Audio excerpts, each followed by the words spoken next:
This podcast is part of E2C Network, where we share the whole Auburn experience. David Housel described it best. We are living the whole of the Auburn experience. You can quantify it, you can qualify it through a variety of methods, times, people, places, things, and so many other things on top of that. But at its heart and at its core, it is all about Auburn sports, Auburn culture, and Auburn family stuff. If you need me to dumb it down even further for you, if it's orange and blue, it's what we do. Thank you for joining us again on episode 102. What a jam-packed show we've got for you today. I'm your co-host, yes, Kyle Loomis. Alongside me, as always, my good friend and yours, Mr. Austin Scott. Welcome, sir. Thank you. War Eagle Kyle. War to our listeners and viewers. Jam-packed show, like you said. Plenty to talk about. What a weekend for Auburn football and Auburn University in itself. And we got to get on it here, son. I have a list of stuff that I had to go over with Austin pre-show, which is why we're actually starting a little bit later tonight, mainly because I was not on top of it. And then when I realized the amount of stuff that we needed to prepare for, it's one of those times where, just remember this, Austin, when we're in summer and we're trying to find those topics to dive into. Remember days like this where we got plenty of things that we're having to make choices on what not to talk about here. So let's get into it here. We're going to start with Auburn potpourri, as we always do. This is your Auburn news all around the globe. Well, yeah, the globe too. But let's keep it down home. Let's keep it something close to home. A interesting story out of Auburn this past week, which is involving some local residents, at least used to be, of some eagles that had taken up a nesting site outside, I think, the city, but in the vicinity of the Auburn area. Some bald eagles had nested, and unfortunately they did so in a tree that was in an area that was being developed. And I think it's probably best coming from a resident of Auburn, because you live there. You've probably heard this more than anybody else, maybe, the story behind this. So can you lay it out for us? What's been going on with this controversy that's been going on for Auburn? Yeah, controversy to say the least, right? Really crazy story that's kind of come out late this week is over there, but if you're familiar with College Street, and I'm talking North College Street, way up closer as you're heading out of town, the Auburn fisheries are over there. Kind of across the street, there's a vacant land with a lot of trees and a lot of just land that hasn't developed yet. And apparently there's been a couple of bald eagles, lovingly referred to as Jim and Pam. And they have built a nest for several years in a tree, like a 15 by 15 nest. I think I read. I had no idea they got that big. Does not help my fear with birds at all whatsoever. 15 by 15 nest in a tree, and have been, they hunt at the fisheries, which is pretty good for them. And then circle back and have spent most seasons there. A local developer, neighborhood developer, apparently has bought the land and has sought to, with I cannot remember the agency, U.S. Wildlife and U.S. Fish and Wildlife Service. Fish and Wildlife Services seek the permit after they determined it was no longer possible to build around them. Seek the permit to cut down the tree, remove the nest whatsoever. Obviously, that sparked a lot of outrage from different people who have grown attached to the Eagles, the local communities and neighborhoods right around there who enjoy watching them. And it's kind of got some leverage on social media, garnered up some outcry. And then there was supposedly a meeting set with Auburn City Council to discuss what maybe different avenues we could take. And that was set for tomorrow, but overnight Friday night, the tree has been cut down. And so their eagle nest is gone. There were plenty of photos and videos of the eagles circling on Saturday looking for their nest, only to find it nowhere. So talk of legal action from Auburn, City of Auburn, talk of making sure some people are held accountable, all those different things. It doesn't sound like this local story is going away anytime soon. So just another week on the loveliest village on the plains. You think football creates a lot of drama. Just wait till you get the City of Auburn involved. And you thought we were starting drama with our conversation about should you roll tumors or not. That's right. Little did we know that the biggest drama, the biggest controversy came a week later because of some bald eagles nesting outside in Auburn, Alabama. Obviously, this hits close to home because of our War Eagles, because of the Raptor Center, because of Auburn University's tie to sciences, to biological sciences. Frankly, I'm going to speak openly here. I think I've said this a lot. My degree is a zoology degree from Auburn University. I used to volunteer at the Raptor Center. I spent almost a decade of my life working with birds and birds of prey, have handled bald eagles before. And I've got very strong opinions about bald eagles. I won't get into here because I'm just going to get some people fired up. But listen, I'm an outsider. I've read some of the stuff, not thoroughly. That's why I wanted to hear your perspective as a local resident. I think people, as they do, already have dispositions to fight for or against stories like this. This has some things charged with it, as they always do. I am someone that is not going to just go immediately fight for the, how do I say this without making it sound bad? For the benefit, just for the sake of, because it's an animal, I'm going to fight against it. And I'm an animal lover. I spent a lot of my life working with these specific type of birds too. And so I value them.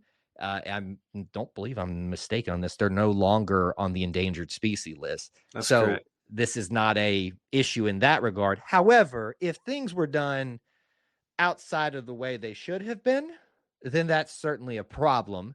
But it is their land, like the developers that bought it, and they can choose what to do with it as long as any laws, ordinances, agreements were not broken. That's kind of where I stand out on this. I think a lot of it is just a lot of hubbub, unfortunately, and it's easy to get emotional about some of these things. But I'm willing to wait and see how this thing plays out. Yeah, I think that's a fair take. I think that there is, I'm a you spoke about your career. I'm a public relations type person. And I tend to err on the side of, if you can stay out of the news, do it. So this kind of decision, probably not one I would have made for them, as in to touch the land at all. I know it's probably very valuable. And I totally get that. But when you're in a place like Auburn and you're dealing with eagles, I don't know if that's where I would have gone. However, it's an unfortunate, it's a tricky situation. We'll see what happens. There's lots of meetings this week.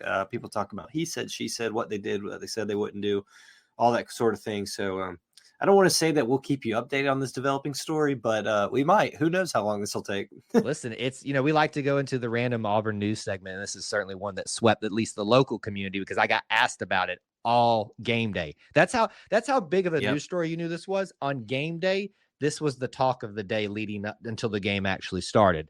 And I do mean that. Tiger Walk, conversations about it. In the morning, conversations about it. Sitting in the stands, conversations about it. So anyway, we'll see what happens. Everybody just take a deep breath. Don't get over emotional. And certainly things will be handled the way it's supposed to be handled. All right. We spent a lot of time on that. So let's keep going and talk about some other news items that we need to discuss today. Let's keep it in the world of recruiting. And there's going to be a lot of that talk coming up here later in our show. But we'll talk about the latest edition. And I mean, as of a few hours ago of us doing this recording, we've got a brand new men's basketball commit for the 2025 class, and that's Sebastian Williams-Adams, and will be the first forward of the class, sitting at 6'8" from Houston, Texas.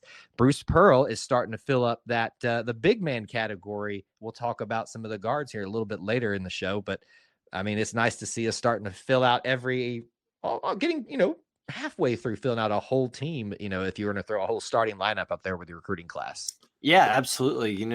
Everybody knows, you look at this team that is currently playing, there's tons of experience on the court, which means there's tons of people leaving after this year. Yes. So you've got, Sebastian Williams-Adams joining two signees we'll talk about later. And then, I think Auburn's probably looking for one more guy out of this high school class, and then they'll hit the portal hard. But good to see. Bruce is big on filling up through the high school ranks and getting guys that he really believes in. But he recognizes in this day and age, portal guys are kind of how you maintain success immediately throughout each season. So good to see Sebastian Williams-Adams. Love the height and like a guy from Houston. So looks like he could be a good addition.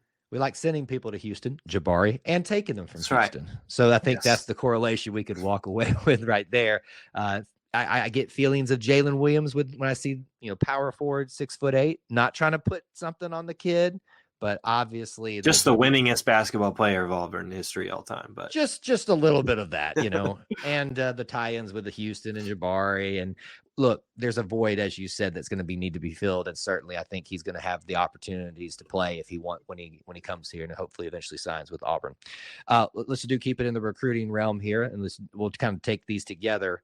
2 2025 commits in the class for football this last week. We'll start with the first one, which is got a cool little tie. Eric Smith, wide receiver, decides that he wants to commit to the Tigers. If that's a familiar name to you, it's because his twin brother, Derek Smith, is already committed to the class. So we are all about Auburn family here, Austin. Certainly, this is a cool little tie-in to see him be added at the same position too. Eric and Derek Smith together again, I guess. Yes, I'll be looking forward to this. The first twin Auburn receiver duo. So Brooks and Barrett will have to wait to not do that. But twin receiver combo, pretty cool. Hope to get to see them on the playing on the field together a lot here in the next few years. I instantly thought about this, Austin, because I always, at least when I was growing up, it felt like there were receiver duos that came in that had something similar. So whether it was their names, which is what I did a lot. So Ben Obumanu, Devin Aromashadu, I call them the U brothers. Then there was Preche Rodriguez and Rodriguez Smith, last name, first name, or Rodriguez. Yep. So I don't know if you want to correlate it to that. It's a cool story either way. If nothing else, it's the Auburn family keeping families together, if you want to think about it that way. The other story in the recruiting space for football came just a day later, I believe. Shamar Arnaud, and I think I'm pronouncing that right, a flip from USC, is now part of the class at defensive back. Cornerback most likely, but I like to just kind of keep them in the big category of defensive backs. Another flip, Austin. I mean, how many schools is this now that we have taken from at this point? Oh, too many. No, well, not too many. Plenty in itself. But really good news after kind of hearing someone left the class to go to another school, and then Auburn picks up right where they left off with Shamar, a flip from USC. So really cool to get to see him in the class. I think when you see a guy like that who flips over after kind of opening becomes available, you can tell they wanted to be at Auburn and that they were itching to maybe get that chance. So love that guy will have some eagerness and some competitive fire to come to Auburn, and Auburn keeps firing on the recruiting trail. They certainly do, and we ain't done yet, so keep that in mind. Let's talk about women's basketball and a humongous milestone that they accomplished this week. And I know that's like not shocking to say at this point, because even though this is a all-encompassing thing for the program, it's happening under Coach Johnny Harris's tenure, which there's just like, it's very Bruce Pearl-like. When Bruce got here, he was just knocking down like bad records. Now he's making good records. Anyway, but this is about women's basketball. 1,000 career wins for Auburn women's basketball. What an accomplishment. And this is, in part due to, yes, the current team, the current staff. They don't get there without them. But we're talking about so many big names, so many big moments, so many big times in Auburn basketball and women's basketball that helped get to this point. So what a milestone, Austin, for this program. Yeah, absolutely. I think that I wish I'd looked it up how many programs have reached 1,000 wins in women's basketball history, but it can't be that many. I think that this reminds people, even though because the program's been in a bit of a slump the last few years, it reminds people that Auburn women's basketball has a pretty strong history. Names like Ruthie Bolton, Vicky Orr, Joe Champy, guys who took Auburn in the national championship game multiple years in a row. I don't think we're that far off. I'm gonna be honest with you. I think Johnny Harris is the leader to get this team back in the tournament on a regular basis, competing for championships. So good to see that 1,000 wins, and maybe we're still doing this podcast when they do 1,000 more. You are setting expectations, sir, a little bit high. I mean, hey, I'll do it if I can, but listen, maybe that's just a sign that's how good things are going to go. That's right. Even if we won every single game from this point forward, I still think it's going to take us quite some time. You and I are going to be sitting like old geezers in the corner. Did you know back in the day when we got the 1,000 career or We'll reach episode 1000 before that happens. Somebody do the math on that and figure out if Kyle and Austin are going to live to see 2,000 career wins or program wins. We'll talk about it at that point, though. But congrats to the women's basketball program now. All right, we are going to do an extended potpourri segment because we got too many good things to talk about. I want to mention this. I got the opportunity to go and cover as a media member the NCAA tournament game for soccer, which they won, by the way. Right. First round NCAA tournament hosting FIU, got their butts whooped 4-1. Now, I did jinx them. I'll be honest with you, Austin. I tweeted out. Of course you did. While we were there. Did you see what I tweeted? No, I did not. I'm scared now. We went up 3-0 and that third goal came. And I said, I think that'll do it. And then literally 30 seconds later, they score a goal, the only goal of the night. And I said, y'all can blame that one on us. Unbelievable. I know. But obviously very happy for the soccer program. But on top of that, what's the big story that comes out of that? Not just moving on to the second round, completely undefeated at home for the year. Yeah. Now there's frustrating ties in that. But certainly you cannot deny the dominance that was Auburn soccer at home this year. Oh, absolutely. And look, I've said it all year. The Hopper Revenge Tour is back. It's on to the second round of the tournament. And the Hopper Revenge Tour came with an undefeated home season. Really cool for those seniors. Really cool for this team. A bunch of seniors, but really cool for this group to get to host a home playoff game for one, but also move forward in the tournament. So I love that. Now, we can't get away from potpourri without me calling out something. This is the benefit of those that watch live. You will see, and we've seen someone in the chat already saying it, that Austin is wearing one Obby Claus tonight, an Obby Claus t-shirt. Why is that, sir? Are you just supporting Obby Claus, or are you getting a little opportunity here? We're supporting Obby Claus, but today the boys went to, and it was we were not sure we were going to do it this year. We have mentioned that the boys love Bobby. Bobby is a very popular person in our household, but Bobby is only popular in our household apparently on videos, books, and other things, because it did not go well for Bobby. The faces. So I'll be putting those pictures out on my Twitter and Instagram later for people. But oh man, yeah, we had a great time. The Auburn Obby department, I can't remember the exact Friends of Obby department. They do an incredible job with this. And it was a really fun atmosphere and environment for us, very easy to get through. But, oh, man, we turned that corner, and they were excited. They saw him. They were excited. Brooks is screaming, Bobby, Bobby. And I said, do you want to go see him? And he tensed up and looked at me like, are you nuts? And we walked over there, and then it went downhill from there. So it's okay. We knew that would happen. I wanted the screaming pictures, and hopefully maybe we'll have those as we evolve through our Obby fandom through the years. It's interesting to just watch when it becomes real in their eyes that Obby is real. And I was there. I obviously we've all been young at some point and have dealt with the larger than life character, because he's a real tiger, right? I mean, wouldn't you be intimidated if you saw a real tiger in the wild? Wouldn't you be scared, even if it's cute Obby? Like he's got the fun loving face. He gives hugs. He tries. He's dressed like a cause. There's so much to love there, but obviously it can be intimidating for those that are just now getting acquainted with him. But happy that you got the opportunity, and so many are getting to meet Obby Claus right now. Hope that y'all have more successful times with that. All right. What an Auburn potpourri that was. If we missed something, we'll talk about it another time, but we got to dive into all the different things else that we got to talk about today. Let's start with football. And Austin, how many times this year have we been able to talk about a win? Well, let me think. Yeah, 4. I know it takes you a minute to have to think, have we really lost 4 this much? Yes, the answer is we have lost that. But that's not today. We are celebrating. We are going to enjoy it because, unfortunately, that's kind of the way things have gone this year. But I will tell you that not only was it great to win, it was a glorious day on the loveliest village on the plains. You could not have asked for better sunshine and weather and temperatures, and just, my goodness. I mean, if you want to talk about Chamber of Commerce days, what a day to be on the plains, man. It was great. It was perfect. It was the weather that we were all hoping for. We've all been looking forward to. A great day on the plains, even for an 11:45 kick. It was a great turnout. I love seeing a lot of people say you can say a lot of things about the Auburn fan base, but loyalty is how you describe them more than anything. There are very, very few programs. I think Justin Ferguson put this out. There are very few programs who are going to show up when their team's 3-6, like for a Sun Belt team at a morning kickoff.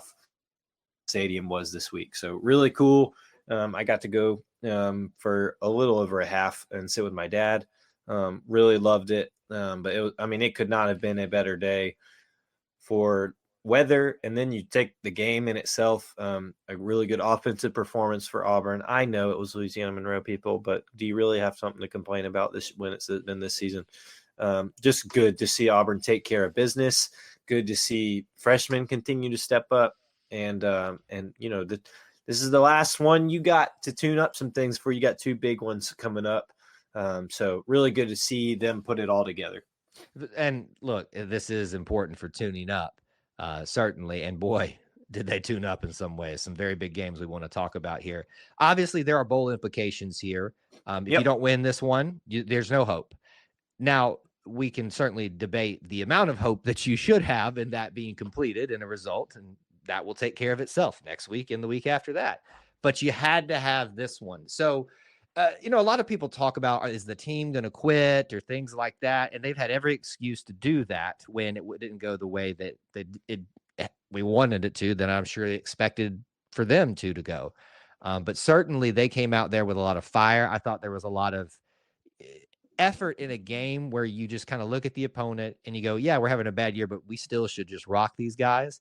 A lot of good performances, I thought, that showed a lot of character about individuals as well, not just underclassmen, because we know that we've seen the fire in all these young guys that are ready to get out there and make the name for themselves here, but older ones as well. I walked away not just because of the win, but just being satisfied with the whole experience of game day for the first time in a while, because, hey, we got to go to Toomer's Corner, man. It was awesome. Yep. Yeah. It was a beautiful thing. No, you're right. I forgot to mention that too. Toomer's was rolled a little more than you would think for a Louisiana Monroe win too. Just a little. I don't want to say taking out your frustration. I think it was pent up energy. People were like, finally. Even Emily said, she was like, we get to go roll Toomer's. There was a few aggressive throws. Yeah. Like, what did the tree do to you? Settle down. Let's not be Harvey Updike here. I mean, just that comet and just throwing it into the tree as hard as you could. Maybe as much of a bullet as that Walker White pass that he threw for the first time. That was a bullet. But it was great to be at Toomer. It's great to have the win, and certainly we want to celebrate that just in and of itself. Let's talk about some stories within the game. You take your pick. Who do you want to talk about first, Austin? Who should we talk about? Oh, look, who's not going to talk about Cam Coleman first? Oh, man. It was the game we've all been hoping for and wanting to see from Cam. I mean, there's so many avenues we can go here with 3 touchdowns, the catch. I think that was the first time this year I've kind of stood up and been like, oh, did that happen? And it almost didn't, but it was a perfect catch. Incredible job by Peyton. I want to put that out to be able to recognize he had the free play and give Cam that chance. Gave him the ball to do it, and my goodness, Cam Coleman made the catch we've all been dreaming to see from him. Did it? I don't know where to find what SportsCenter top 10 was, but I'm surely it was on there, right? Is it even a thing anymore? I don't know that. I hope so. I used to love waking up to that in the morning. Yes. Surely it was on there. Can we settle the debate though? Because obviously there's opposing fans being petty about it. It wasn't a touchdown. And I'm like, okay, well, show me the angle from it, because it also was, if I'm not mistaken, the wording was used when they reviewed it was not confirmed, but stands, which means that certainly it looks like there was a case for it to be overturned, but there wasn't enough evidence of it. Yeah. In my view, from the vantage point that I have, which I had a pretty good side angle to it as well, and on this Jumbotron, his elbow comes down first. Right, I think that's what it was. The elbow comes down first in the end zone, and literally almost split second, at the same time that arm hits down with the ball. What do you think? Do you really think it was a? To me, I think it was literally the exact same time. I really Okay. do. And look, I don't know what with that. I really think it was probably one of those where if the line judge right there, who also had a really good angle of it, standing right there from me to my window looking at it, if he calls it incomplete, I'm not sure they're reversing it. But thankfully, they called it a touchdown, and it was standing as a touchdown. But I Yep. mean, it was so close. The effort to even get it there, or to make that play for Cam Coleman, the ball never touched his other hand. It wasn't Yeah. like a catch and then I'm going to get up and cradle it. I mean, it never touched his other hand. It's just, Yep. it was an incredible play. One, I have a hard time remembering a better catch than that. It's been a while. Maybe a Seth Williams catch maybe kind of comes close to that. Yeah. And I think a lot of people have compared, like, when's the last time we had just a dominant guy out there? Now, let's talk about what KLS has been doing. And he did a great catch in this game, too, but he gets overshadowed on his 100-yard day because of what Cam did with 100 yards, 3 touchdowns, and da-na-na. So it was great to see Cam Coleman have the game that I know he's been waiting for, but the fans have been waiting for as well. So good. So let's talk about the other major performance. And it's everybody's fan favorite. It's Jarquez Hunter. Give him the ball. That's all people want to say. It ain't that simple, folks. But when you do it the right way, when you give him quality touches, when you give him a avenue to run through, what does Jarquez Hunter do? Just run over people, run through people, run around people, jump over people. He can do it all. 1,000 yards for the season is the story. 100-yard day as well. And did you notice, Austin, that they ran him back in there for the one play? Yeah. And when he was more excited running off the field for that 100-yard day than it was realizing that he 100. I mean, obviously, when they put him on the jumbotron, he waved and thanked the people and all that stuff. But like, he run off just like fist pumping for that 100-yard day more than that 1,000 career rushing thing. But what a day for Jarquez. What a day. And, it's going to sound geezer and old and crotchety and cliche, but in the day and age we're in college football these days, you don't see a guy stick around with all the turmoil that's been at Auburn, with all the talk of outside noise and disappointing results. You don't see a guy stick around like that. Who knows, he can probably go get a bag and play and start on championship level teams somewhere else. Hunter has. I think that is what appeals him to many in the Auburn family, and has made him such a lovable figure. So really cool to see him rewarded, even in a tough year. Really cool to see him rewarded as an 1,000-yard rusher this season, another 100-yard game. I think it's a smaller storyline in the bigger picture, but I think you get this too as one of those things that just shows you Auburn is so close to having the season we all hoped they could. When you look at it, KLS is leading the conference in receiving touchdowns. They had 2 100-yard receivers this past weekend. Jarquez Hunter goes over 1,000 yards. A quarterback that threw 5 touchdowns. Ties a program record in a game. It's not that far off, folks. I know. Look, a bowl game seems far-fetched. It's not a fun year regardless. And I'm kind of getting into another storyline, I guess, but you look at all the freshmen on the field and you look at what guys like Jarquez Hunter and Peyton Thorne are doing with the talent that's around them. Nobody's happy about it. It's not fun. The year hasn't been fun. It's okay. But I think that if you cannot see that glimpse and feel that kind of patience and pause and think we might be okay, it might just not be the sport for you. I don't know. Yeah, you may need to. There was a phrase I used earlier in the year. Gut check is kind of in the same vein, or I don't want to go as far as questioning manhood, but it's in that same vein. Almost came to me. Low propensity for fortitude. A lack of fortitude has been displayed this year by a lot of fandom, and unfortunately, struggles, adversity reveals character, and I will say that a lot of the adversity has revealed so much about certain other fans than it has about players. I've been very pleased by our players, our coaches as well, because they're part of this as well, to have the fortitude to rise above the noise. And those are that kind of attitude, and those are the people that need our help to get out to senior night next week. Get out to senior night, the last game with A&M. I think that is those Jarquez Hunter deserves a full stadium as he runs out for senior night. And look, folks, outside of all the other things, let's just get down to the tangible. We get a night game. We get an STC night game. The low is 42 degrees. I mean, and Auburn has the perfect chance to mess this playoff up. Like, let's you got a chance for JHS Magic and Auburn Chaos to come on down. So, and let's remember last time that they came for a night game and it was pretty magical. There's no storyline like that here other than Auburn playing spoiler night game that we've been hoping for.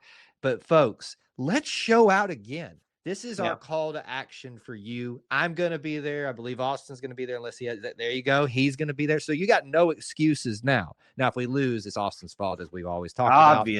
Obviously, the reason that we ever lose a game. But folks, show up, show out, enjoy this one. This is the last one you get this season. You personally are not guaranteed tomorrow. But as we've learned, football is not guaranteed in past years with pandemics and all that stuff.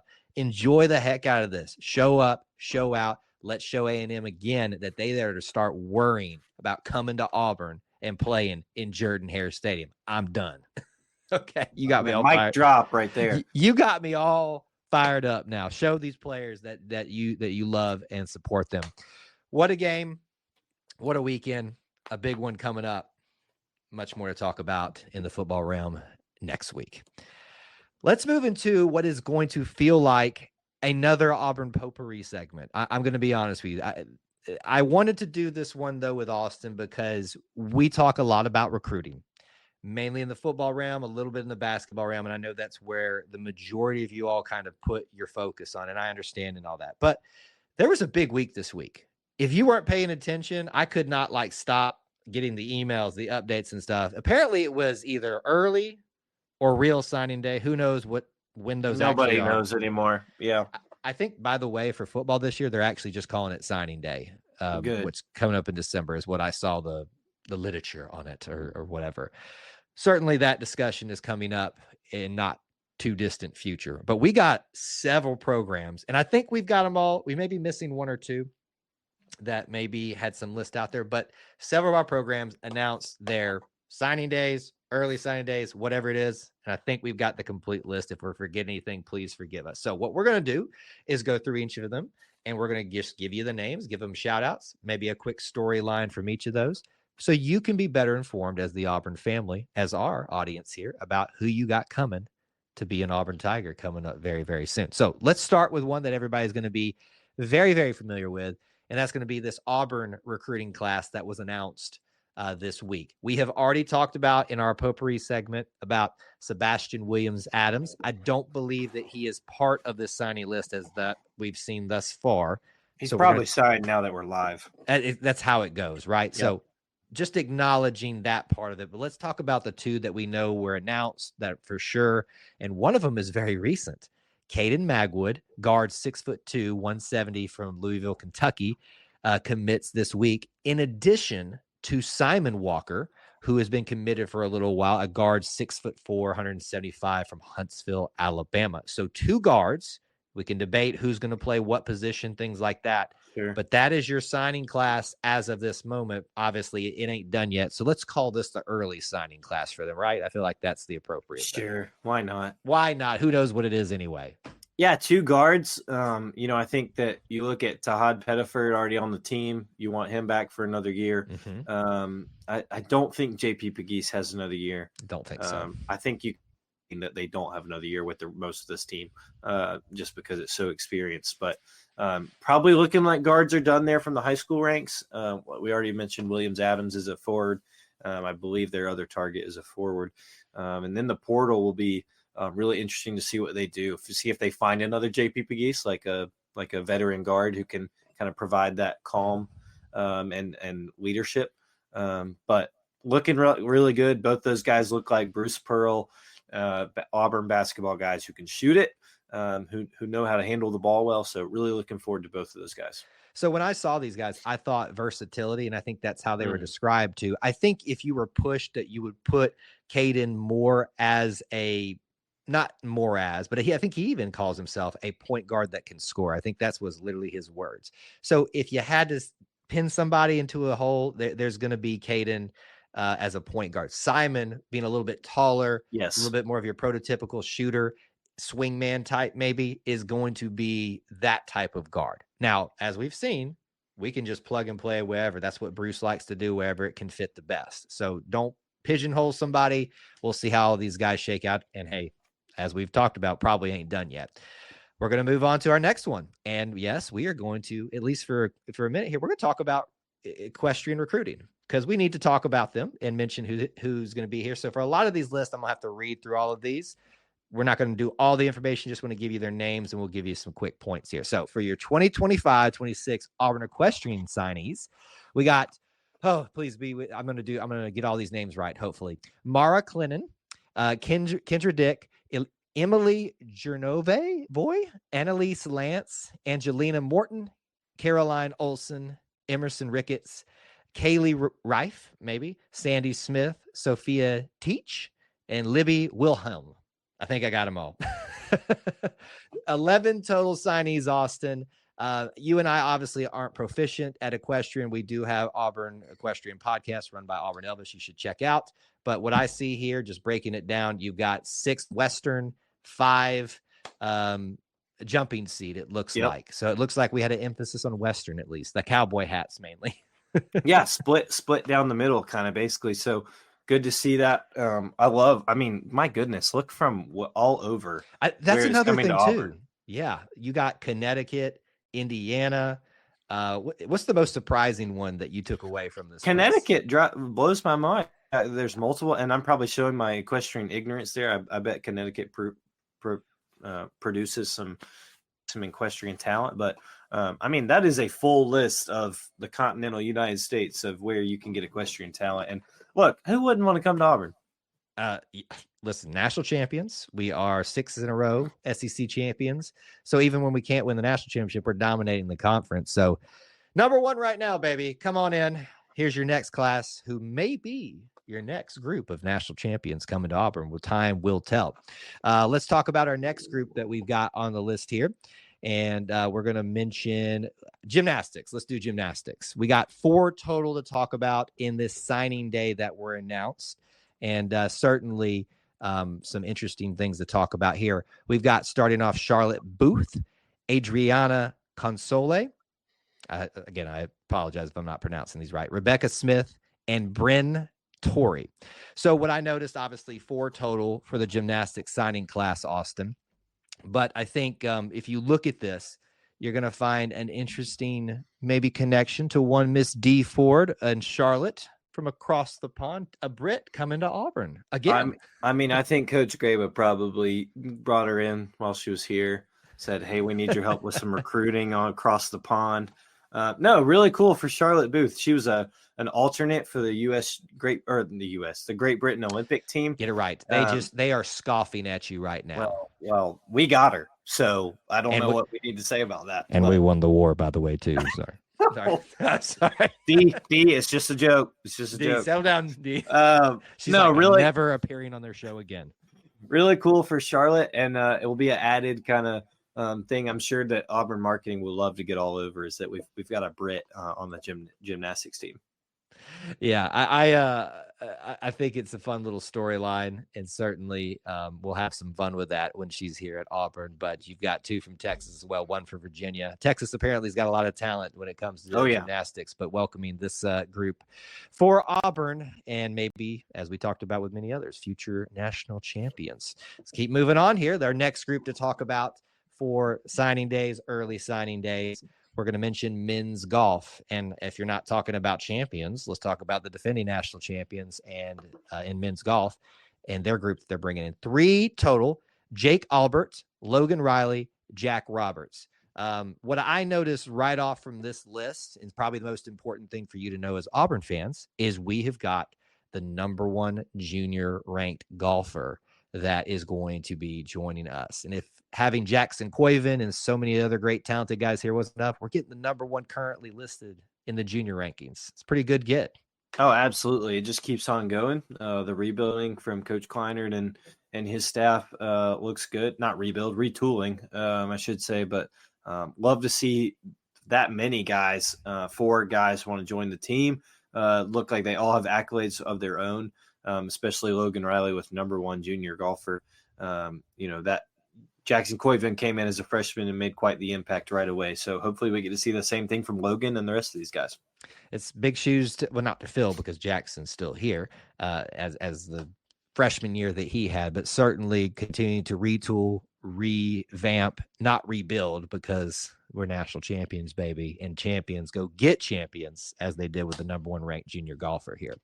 Moving right along, let's keep talking about another Auburn program in their early signing days, whichever it is. Auburn soccer, and they are just about we're getting close to wrapping up their season. We're going to hope they keep going in the NCAA tournament. But let's talk about the new blood that's coming in. 8 total commits in this class, maybe 9. I may have miscounted. I think I missed. No, that's 8. I can math. Auburn taught me how to math. Here are your new signees for Auburn soccer 2025. Tyler Claiborne, Ava Garrett, Allison Goodwin, Holly Ingleking, Malia Lodwick, Mary Camp Newton, Ridley Newton, and Emery's Worrell. I hope I said that one correctly. Apologize if I didn't. So many things that you could talk about with this, but I start to think about when you're bringing someone in, Austin, who are you replacing? And I think you think of our goalkeeper, Maddie Prohaska, who's been here, one of the many names and great names at Auburn right now. You got a goalkeeper, Malia Lodwick, that's coming in. Not saying that for certain she's coming to fill that role, because I'm certain we probably have some others that may be waiting their time.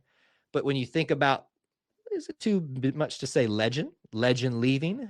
Who is going to start to help fill that void? That's where I go. I was interested to see us bring in a goalkeeper this year. Yeah, absolutely. I mentioned the large senior class Auburn soccer has. You need a large freshman class to kind of help accompany that, with 8 total coming in.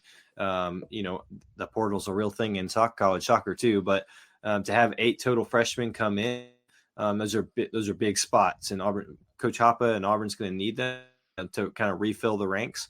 So looking forward to seeing, of course, Malia as the goalkeeper, but all these defenders and forwards as well too. Yes.